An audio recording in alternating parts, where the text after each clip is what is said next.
Olá meus amigos, sejam todos muito bem-vindos ao canal Politizando. Eu sou o William Jacob e vou trazer aqui um vídeo de Ciro Gomes analisando o cenário eleitoral para 2026. Ele fala ali dos principais candidatos, ele não se coloca como um deles, até para tranquilizar quem não gosta do Ciro. Então o Ciro vai analisar outros nomes, fazer uma previsão sobre a prisão de Bolsonaro, quando é que ele acha que vai acontecer. Vai falar, será que a esquerda tem um nome que não seja o Lula?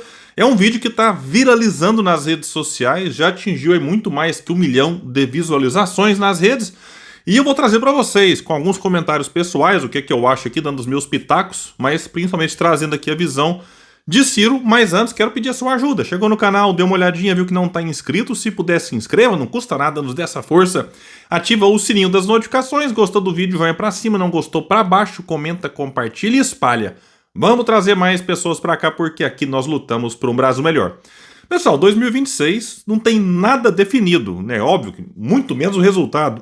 Mas mesmo quem serão os nomes? Alguém consegue apostar com certeza? Não, esse aqui vai estar lá. Eu não cravaria ninguém.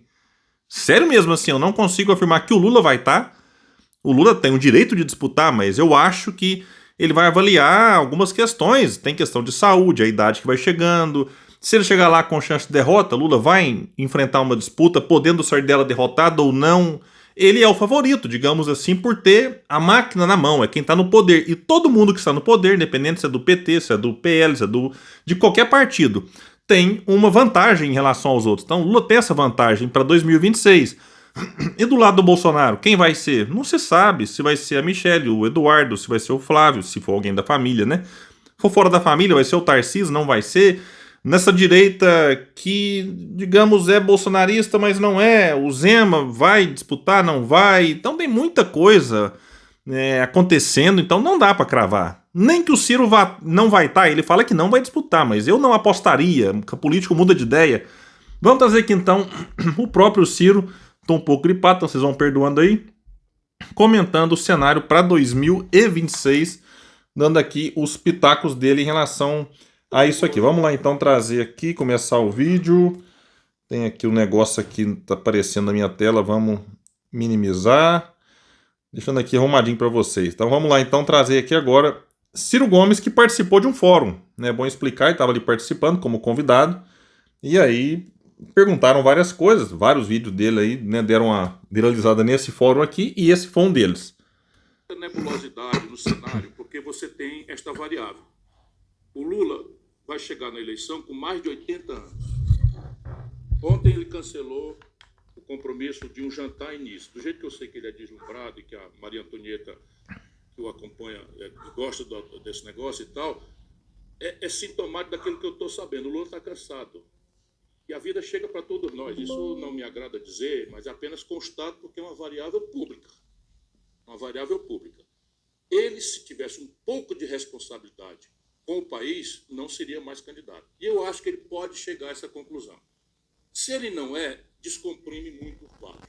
Aí vira um quadro parecido com 1989. Por quê? Porque junto com a saída dele, também descomprime o polo antagônico que o serva, e a ele vice-versa, um serva o outro, que é o Bolsonaro.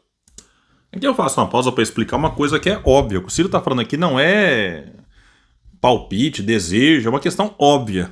Com o Lula na eleição, o antipetismo se junta mais com quem? Com quem representa, de uma maneira mais forte, o antipetismo, né? Então, assim, que é, no caso, o bolsonarismo. Se o Lula sai, você descomprime, o que o Ciro fala, você distensiona a eleição, e a saída do Lula, automaticamente, ela enfraquece o candidato anti-Lula, que é alguém do Bolsonaro. E aí você embaralha a situação toda. Lula não sendo candidato, é claro e óbvio que ele vai indicar alguém, ele tem o direito de fazer isso. E automaticamente esse alguém traz para si a rejeição que o Lula tem, mas também traz a simpatia que o Lula tem de muita gente. Então, mas de todo jeito, o Lula, mesmo apoiando o Haddad não tem nem de perto a força que o Lula tem. Mas ao mesmo tempo, o pessoal sabendo disso, fala, não, então peraí, o Haddad é mais fraco, então eu não preciso necessariamente ir com um candidato aqui do Bolsonaro, posso avaliar com mais calma outros nomes, porque tem menos medo do Haddad do que tem do Lula de ser reeleito. Então é o que o Ciro está querendo dizer, que quando o Lula sai da jogada, acaba reduzindo também o voto do bolsonarismo. E a mesma coisa, quando o Bolsonaro sai, reduz o voto do Lula. É a questão da polarização, em que um acaba fortalecendo o outro, né? Então isso aqui é uma questão importante. O Bolsonaro está de forma irrecorrível, inelegível. Isso é uma coisa impressionante, a grande mídia do Brasil. O Bolsonaro está declarado inelegível pelo TSE. Não há recurso possível que altere isso, embora a gente saiba da precariedade do comportamento do judiciário brasileiro, que choca a mim e a quem tem consciência jurídica, que é a minha formação. Mas, estando ele inelegível, ele pode repetir isso. Nós assistimos no Brasil a irresponsabilidade do Lula em 2018. De dentro da cadeia, se lança candidato sem poder ser, coloca o Haddad de vice para avacalhar a autoridade da presidência da República, sabendo que o tribunal não ia deixá-lo ser. 45 dias depois da convenção que o PT irresponsavelmente homologa a candidatura dele, ele é declarado inelegível e o Haddad vira candidato e nasceu o Bolsonaro, que era um deputado absolutamente medíocre, completamente desconhecido e associado a só aberrações e não sei o que e tal. Isso aconteceu em 2018. Qual é o problema? Como me dói dizer isso. Qual é o problema do Bolsonaro repetir o precedente?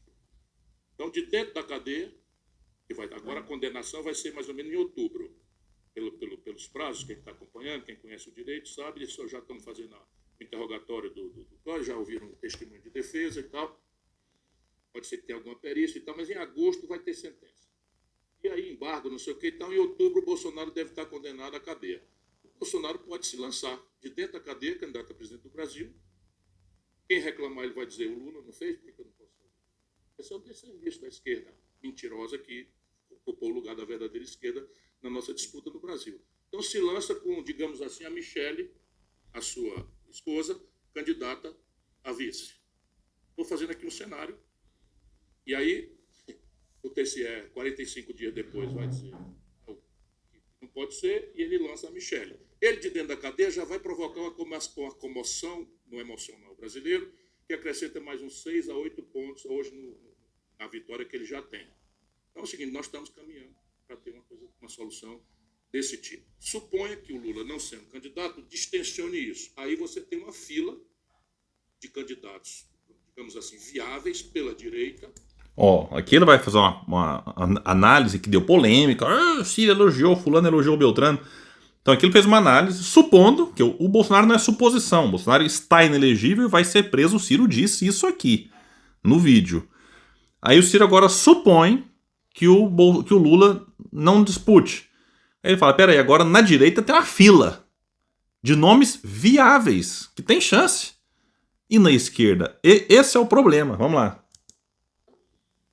Nuances de mais radical ou menos radical, mas com a mesma concepção, sob o ponto de vista, por exemplo, de manter esse modelo, câmbio flutuante, parágrafo de maior meta de inflação, autonomia do Banco Central, política de paridade de preço internacional da Petrobras, etc., tudo igualzinho como Lula e Bolsonaro fizeram, mas tem assim, Tarcísio, o mais qualificado de todos, Ronaldo Caiado, um bom administrador, o Eduardo Leite, um bom administrador, quem mais? O Zema, que é um desastre, mas eu tenho que fazer a lista aqui. E vocês vão reparar, só tem candidato pela direita. Por quê? Porque o Lula, pela esquerda, não deixa nascer nada. Esse é o país que nós chegamos. Por isso que eu estou descrente no sistema. Olha, e não precisa ser um grande analista político, ser um estudioso, para concordar com o Ciro. Na direita você tem vários nomes. Você fala assim, é o mais qualificado, você pega ali, em termos o Tarcísio ocupou o ministério, trabalhou no DENIT, no governo Dilma lá, agora é governador de São Paulo, o Caiado é um bom administrador, o outro é um bom administrador.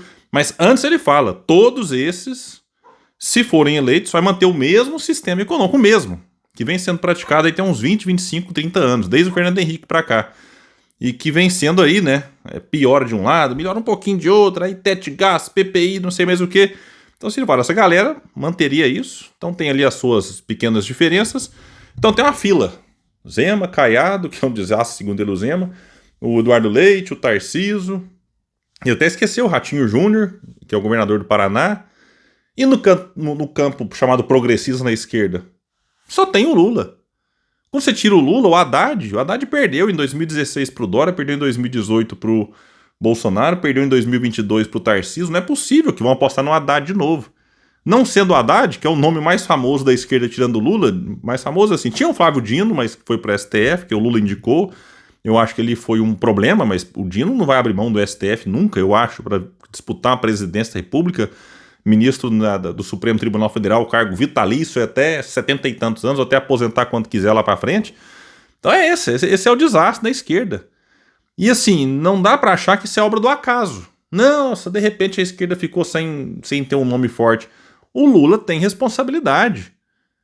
Quem que o Lula ajudou a formar como uma grande liderança e tal, dando espaço.